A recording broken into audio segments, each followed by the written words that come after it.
Imagine this. You think your long run is making you stronger, but it's actually holding you back. Why do some runners improve every week while others stagnate no matter how many hours they run? Why do so many crash at the end without knowing what went wrong? And why do countless runners ruin their Sunday run without realizing it until it's too late?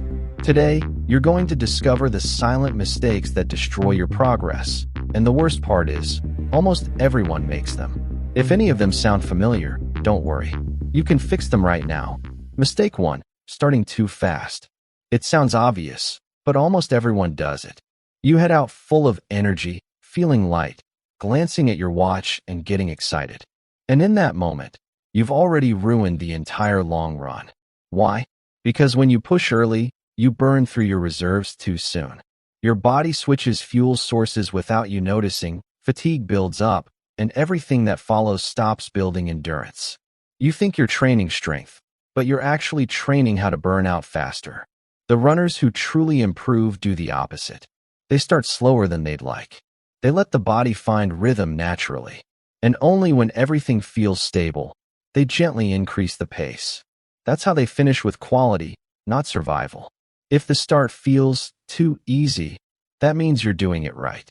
If it feels fast and powerful, you're probably doing it wrong. Resist the urge to prove anything at the start. Your long run isn't about showing off. It's about building your best race. Mistake 2. Losing your form after kilometer 12. This one creeps in quietly. Your technique starts falling apart. Hips drop, shoulders cave, steps get heavy. You think it's normal. It's not. When posture collapses, every meter costs more energy. You lose efficiency, start dragging through the last kilometers, and overload muscles that will ache for days. That's not normal fatigue. It's accumulated bad form. The runners who improve use a simple trick. Every few kilometers, they do a quick check. Are my hips still tall? Are my arms straight, not crossing my body? Am I landing softly or pounding the ground? 3 seconds of awareness. That's all it takes. And your long run changes completely. It's not about running perfectly.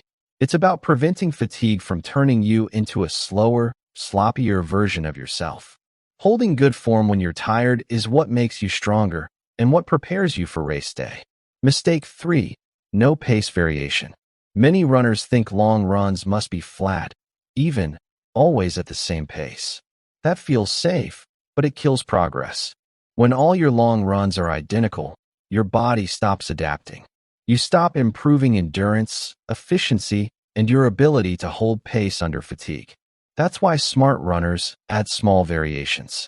Nothing crazy, just gentle changes.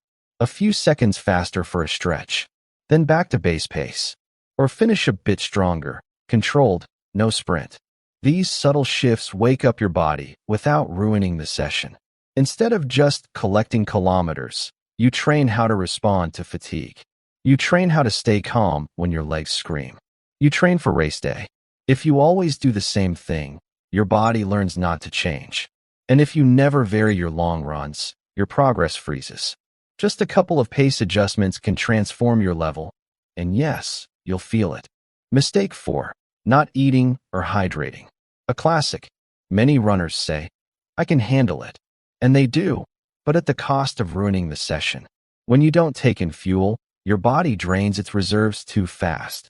You empty the tank without realizing it. Your pace drops, your form breaks, recovery becomes torture. It's like training with the handbrake on.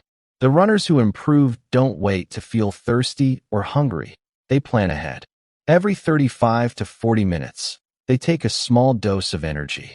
A gel, a sip of sports drink, something simple, and they stay stable. The difference is massive.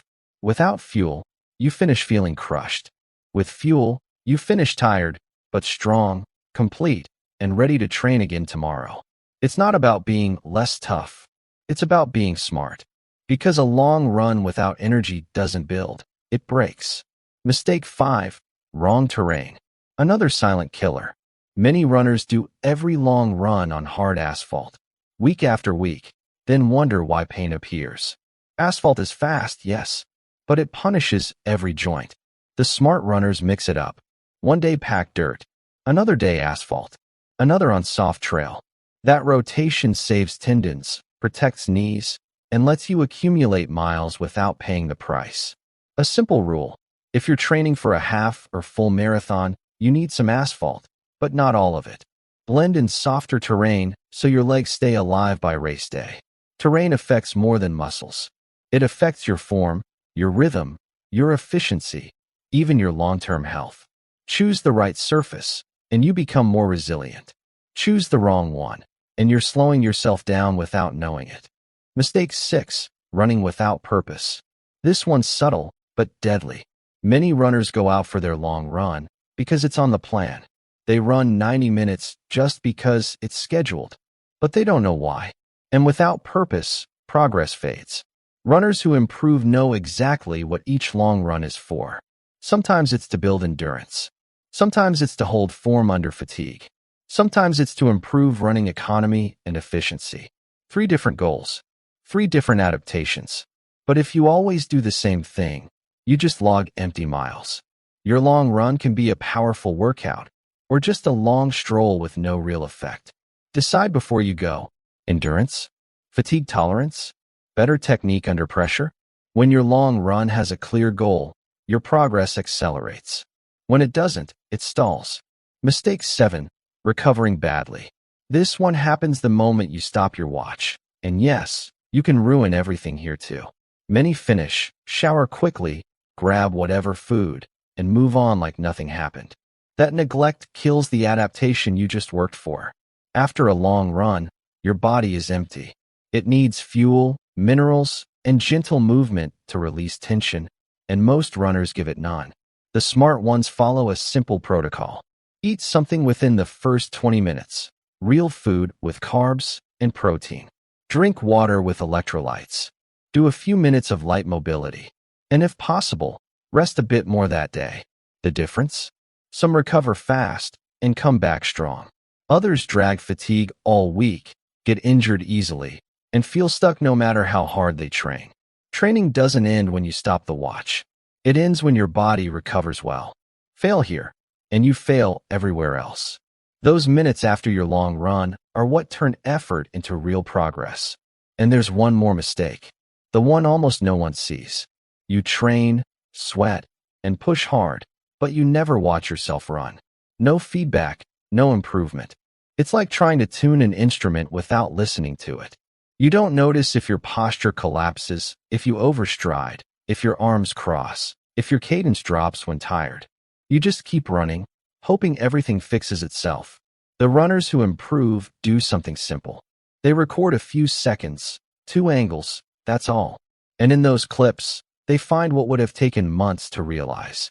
Sometimes it's the hips, sometimes the stride, sometimes the arms.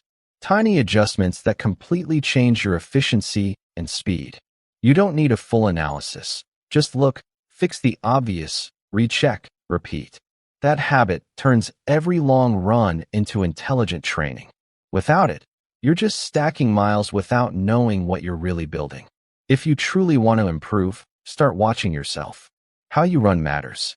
It always matters. Your long runs can be your greatest weapon or your biggest sabotage. The difference lies in these small details almost no one controls.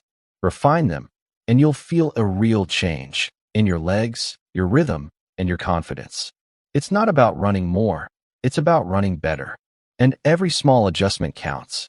Now that you know how to avoid these mistakes, I'll show you how to turn your next long run into a session that brings you closer to your personal best. Tap the video on screen, and let's keep improving together.